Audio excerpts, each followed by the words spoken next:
Mortal Kombat and Street Fighter, two of the most influential fighting games of all time. Each has their own style, but who truly does what better? Well, let's take a look. We'll be comparing them to various factors. Be forewarned, there will be some spoilers throughout the video for both series. So whatever the case, are you ready? Let's get started. We're going to be looking at it from 5 categories: story, characters, graphics and sound, gameplay, and final boss. Number 1. Story. Now, as I played through both series, I noticed that as far as story goes, they have some similarities, but some differences too.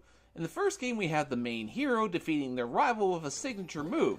The sequel introduced a wide variety of characters in the series' most iconic villain. But Mortal Kombat 2 introduced Outworld to the lore of Mortal Kombat, which caused Mortal Kombat's lore to take off in a way that Street Fighters never did. There were so many possibilities with new realms to explore. Outworld feels like an alien world, while Street Fighter just stuck to world locations.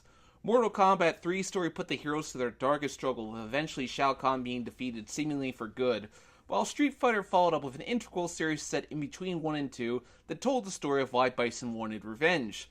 Street Fighter 3 was a sequel that focused on new villain Gil with a mostly new cast of characters, while Mortal Kombat 4 focused on new villain Shinnok, who was first introduced in a spin-off game that was... I'll just let this quote speak for itself. So status quo was pretty much set for both games. Street Fighter went on hiatus, while Mortal Kombat would make the full jump to 3 dimensions. Mortal Kombat opened that era by doing something Street Fighter would never do. He achieved this goal.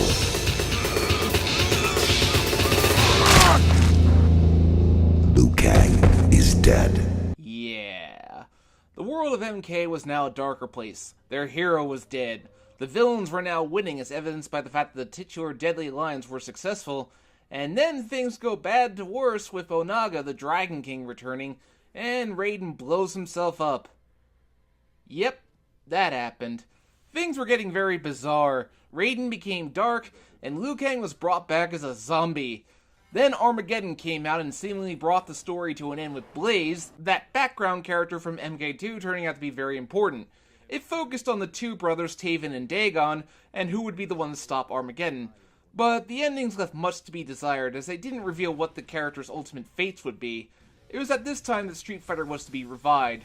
But rather than a sequel to Street Fighter 3, Street Fighter 4 was an integral set in between 2 and 3, with all the characters from 2 returning, and Bison is back despite seemingly being killed, so yeah, not much to say. I already talked about it in my review. This is where Mortal Kombat majorly deviates from Street Fighter.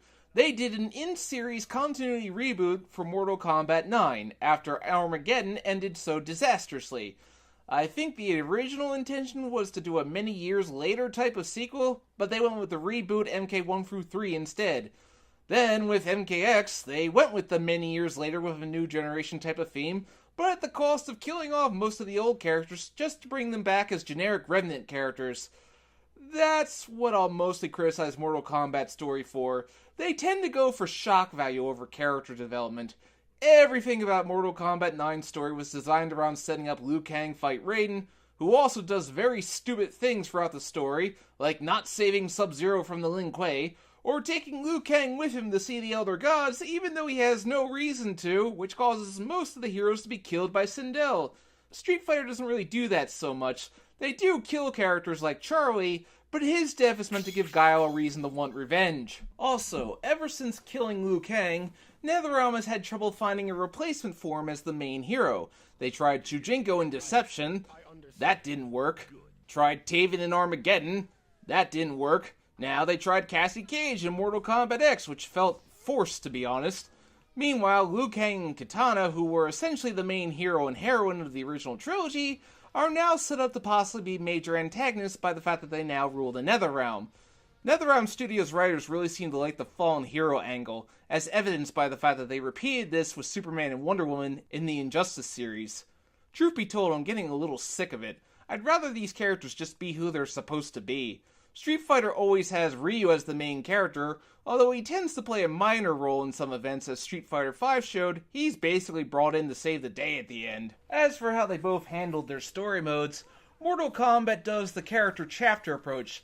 Now I understand why they do this, as it's supposed to allow the player to get a feel for the character, even though I consider that pointless because Arcade allows for the same thing. This approach also leads to problems. Take the character of Kung Jin in Mortal Kombat X. In Chapter 3, he loses to Sub-Zero in a training match, but suddenly, when he becomes the player-controlled character in his own chapter, he's suddenly capable of beating Kotal Khan, the new Outworld Emperor, even though all logic points that Kotal Khan should have wiped the floor with him. There's no sense of character tiers because everybody's as strong as they need to be. Street Fighter avoids this problem by not having character chapters, but it causes the playing as multiple characters to be unbalanced. So, I would say that Street Fighter doesn't take risks like Mortal Kombat. That means they haven't done anything for shock value like Mortal Kombat, and treats death a little more seriously than Mortal Kombat does, where death is just an inconvenience. But Mortal Kombat has the more interesting lore with other realms, the Elder Gods, and the hints of the mysterious one being.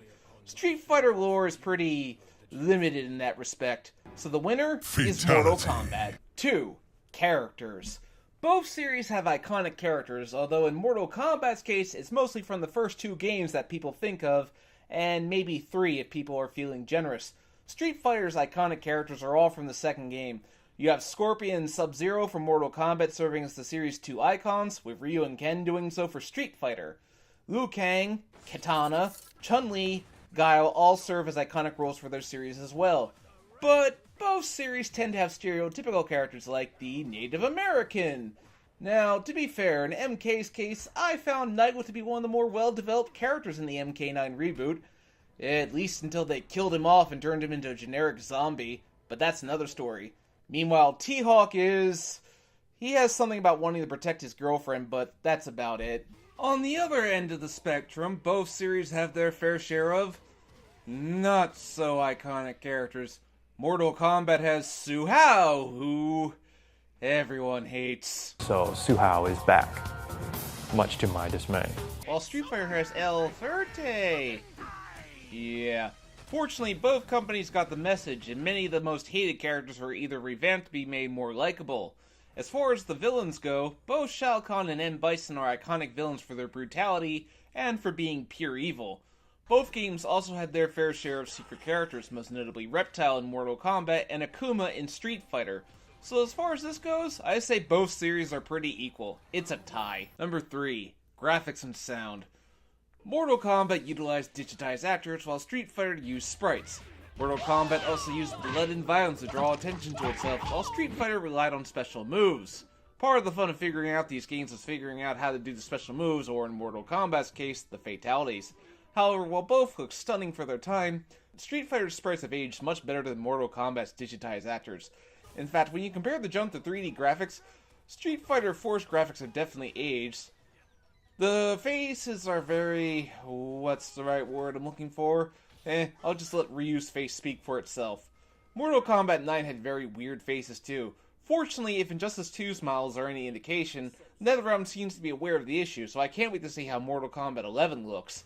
While Street Fighter V knocks visuals out of the park, I've already talked about that. 5 is just a beautiful game with its colors and visuals. The movements of the characters are also much more heavily in Street Fighter's favor. The animations tend to be crisp and fluid, while in Mortal Kombat the characters can move like robots when they fight. It's really kind of distracting. I've also never understood the flip stance. What purpose does it serve? Just get rid of it. Mortal Kombat definitely allowed you to feel the impact of blows, but sometimes it felt on the verge of cartoony.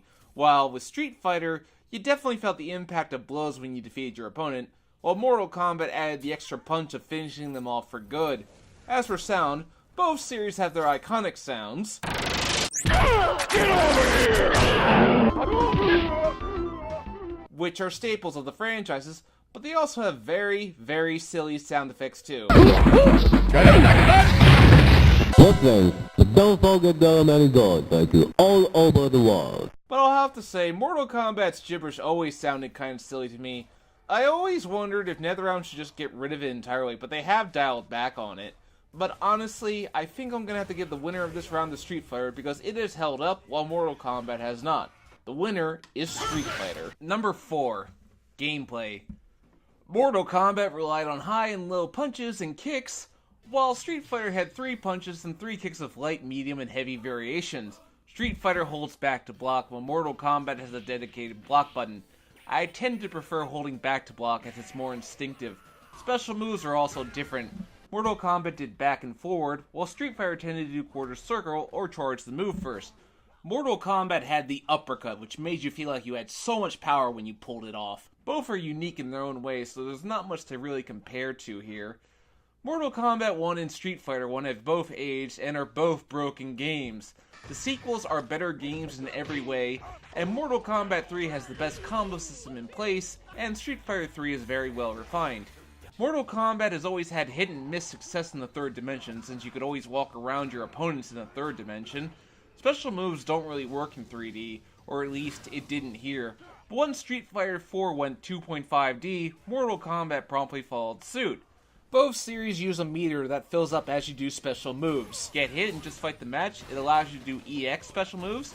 In Mortal Kombat's case, it allows you to do breakers, which is always the stand-in for parries, but filled up all the way you can do your ultimate attack. Both the Super Ultra Combo and X-Ray attacks are absolutely brutal. Which do I prefer? It's a matter of taste really, but both have their advantages. But I think I'm going to have to give the nod to Street Fighter in this regard. It has definitely aged better than Mortal Kombat, while it took MK a few games to finally get it right. Some think they didn't get it quite right until Mortal Kombat 9. The winner is Street Fighter. Number 5. Final Boss. The final boss is such an important part of the fighting game. That long ride through the arcade ladder, beating opponents, and then making it to the final boss. It's so important. Both series have their iconic final bosses, but who is truly the hardest? Who truly does it better? That feel of satisfaction when you win and getting the endings. Well, both series have their fair share of cheap final bosses. Shao Kahn at the end of MK3 comes to mind at how brutally unfair and hard he is. Bison at the end of Alpha 3 is easily his hardest form, mostly due to the fact that you don't get a second chance if you lose. That's unique. Gil and Seth also have their own methods for being cheap. Mortal Kombat's later bosses like Onaga had a one-hit kill. Shao Kahn would always taunt you before the match. You are nothing. Or Gil would rub it in. Before your master. Street Fighter Alpha had a unique final boss depending on what character you were playing. It's hard to narrow it down, but honestly, I'll have to give the nod to Mortal Kombat here. And why? Because when you defeated the final boss, you felt like you accomplished something, because the boss would always explode. My favorite is beating Shao Kahn in Mortal Kombat 3. Watching all his souls come out with him screaming before finally exploding is such a spectacle. Street Fighter, whenever you beat a final boss, it always felt like just another enemy going down and was treated as such. Mortal Kombat always had the better endings in my opinion. They relied on narration and told you what happened to the characters after they won. Street Fighter tended to have more character-focused endings because characters would get dialogue, but Mortal Kombat endings could be uplifting or somber depending on what they were going for. So for this round, the winner is Mortal Kombat. Conclusion. So really, both series tied in the rounds. Each took 2 wins and 1 draw, so I can't conclusively say which series is better than the other. Everyone has different tastes. All I know, I may give both series a hard time, but it's only because I care. Growing up wouldn't be the same without both of these series, so here's to Mortal Kombat and to Street Fighter. When both series have their next game, I will be there. Do you agree or disagree with my points? Leave a comment below. I'd like to see a debate. Did you like the video? Please hit that subscribe button if you do.